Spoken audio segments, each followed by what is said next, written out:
It's very well known for people that watch Beyond Your Radio that I maintain that Kiss is one of the most overrated bands of all time.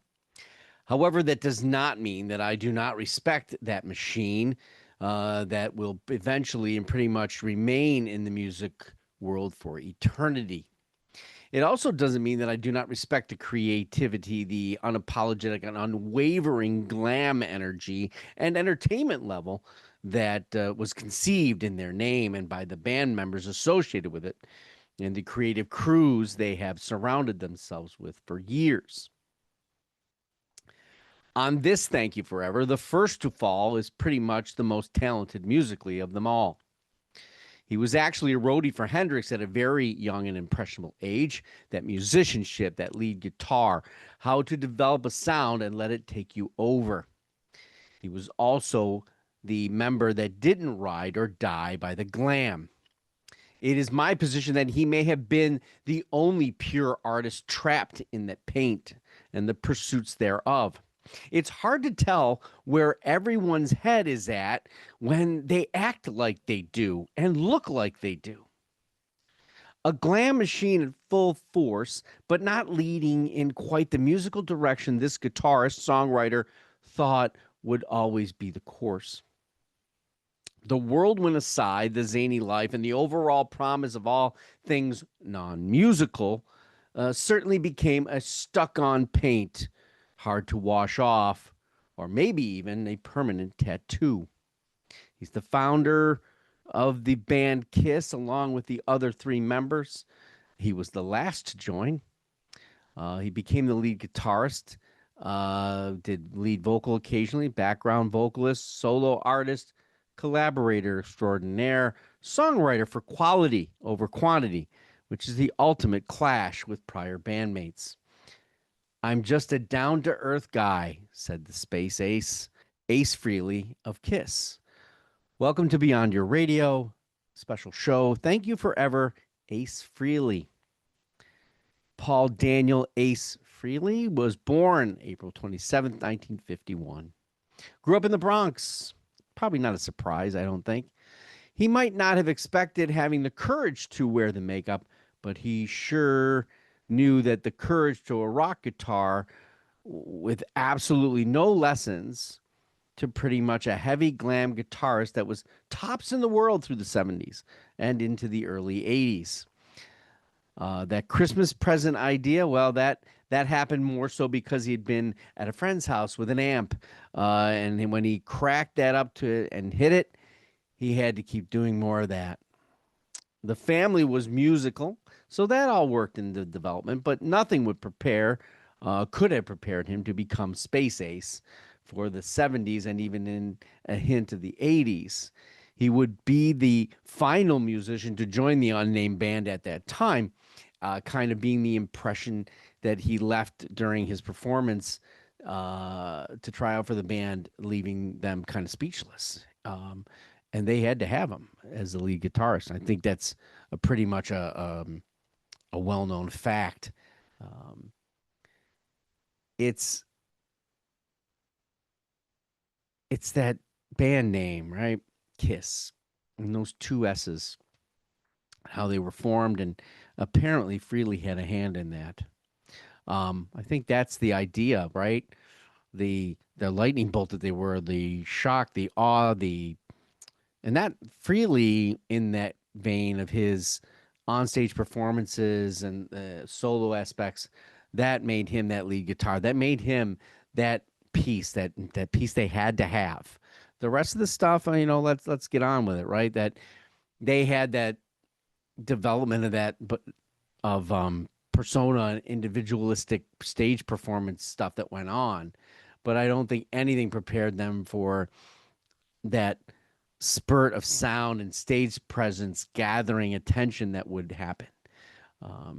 However, realistically, the record company and band members paying way too much attention to the sales and branding, which put them in the studio way too much, because they wanted to keep the band at the forefront and in that front of mind and more substance could have been had if they would have had the time, which basically becomes the turning point for Frehley. You know, I think it's that, the fire breathing, the gigs, the station wagons, the overall whirlwind of all that in those early years really perpetrated the whammy.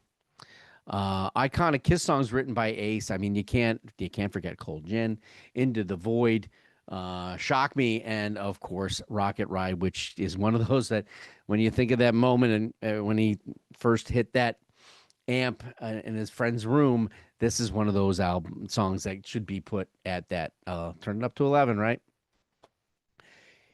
He could have ran in that band to the end of time, lived off the vapor. In fact, he actually got paid for not even being in the band because of contractual obligations. Even on the agreed contractual Kiss solo albums with the band members, here's band members doing solo albums, but they are still under Kiss contract. So each band member had to be pictured as a member of Kiss.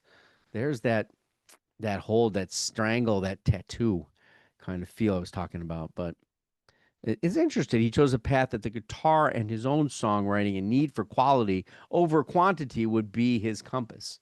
I'm sure there's more to it than I would know, with conflicts of camaraderie and the thrill of the moment that was, not to mention the complete glamour, the binge, the purge of everything. But Frehley didn't want to be a machine, I don't think.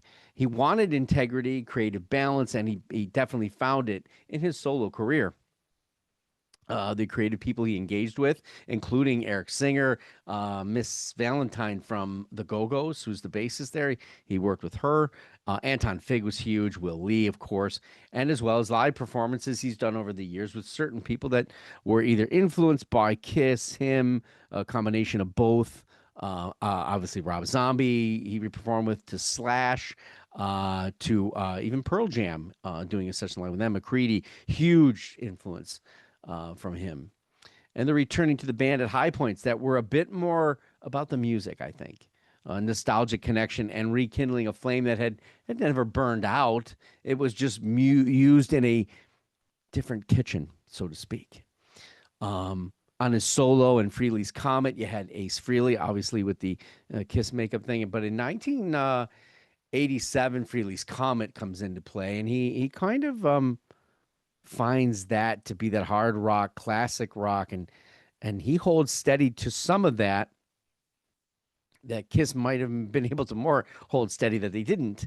Frehley's Comet in 87, but you go to Second Sighting in 88, and 89 he did Trouble Walking. Again, this 1 year album things, I think he just had a lot of material and a lot of things he wanted to get out that maybe the band itself never took on.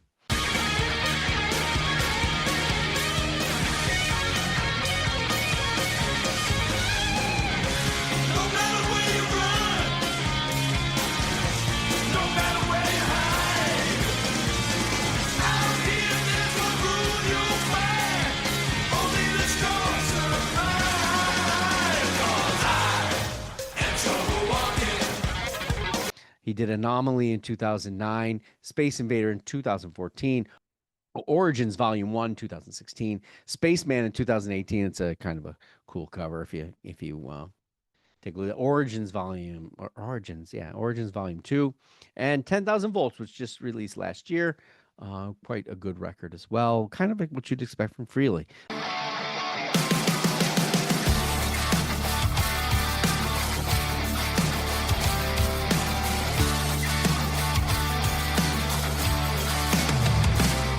Escaping the future, forgetting the past. The weather keeps changing, it's changing so fast.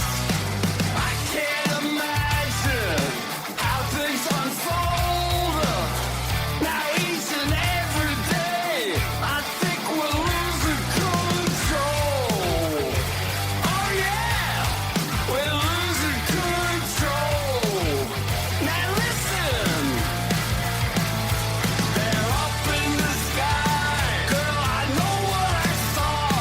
That talent, that untrained guitar work. Hell, his fingers aren't even in the right places in some cases. While I do not consider him in the conversation for some of the greatest guitarists of all time, I think a lot that comes from that early hard rock chord structure and the extremely simple catch and hook kind of leads that. People talk about commercialized rock and roll and hold that against so many bands these days, when in actuality, Kiss might have actually been the real honest start of that end of the pool. Creativity was not in the music. It was in the face paint. It was in the stage presence spectacle, but it was in that solo guitar moments and those spastic ideas and things that he came up with that were unconventional. This is all about the right guys, the right place, and the right time. And what they did from there to the most recognized rock band in history by look remains unmatched in branding in rock history. Ace Frehley is part of that history, and his part in it was the guitar, the lick, the riff, the solos, and that was his brand of expression. The untrained master of his style, that guitar and wilding out moments, truly something that the music multiverse needed, something that that band needed, a formation of his young, impressionable years seeing Hendrix. And that power that could be yielded from the instrument made him sort of into a rock out of sorts in a specific crowd. That kind of led us to the incredible, interesting influence musicians that began their love by the attachment to his time and to the Space Ace. Dimebag Darrell, John Five, Slash, Mike McCready, obviously I've already mentioned, and the great Tom Morello. Ace Frehley is a guitar hero. Just ask Tom Morello, Slash. You could say he might have given a generation of slackers that didn't want to go down that technical aspect. They didn't want to be taught from classical onward in all shapes and guitar sizes. They just wanted to grab it, seize it. He gave them that opportunity to find their place at the fret.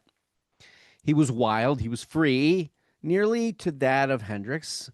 And in those solo albums, the techniques he applied, the songwriting mix, and the incredible solo dexterity that just held in that moment leaves him as an icon, as a lot of those that have come before him in the genre of classic rock, early 70s, straightforward hard rock. Ace Frehley is that icon. He delivered a sound through his guitar that not only was relevant to the 70s, but made the 70s continually relevant as time marches on. There's not a solitary guitarist who doesn't know Ace Frehley, hasn't played those licks, hasn't played those riffs. He will be forever remembered, probably that tattoo, that face paint, the Space Ace. But in actuality, there's the hope, probably of even Ace Frehley, to be remembered as one hell of a great guitarist in the music multiverse.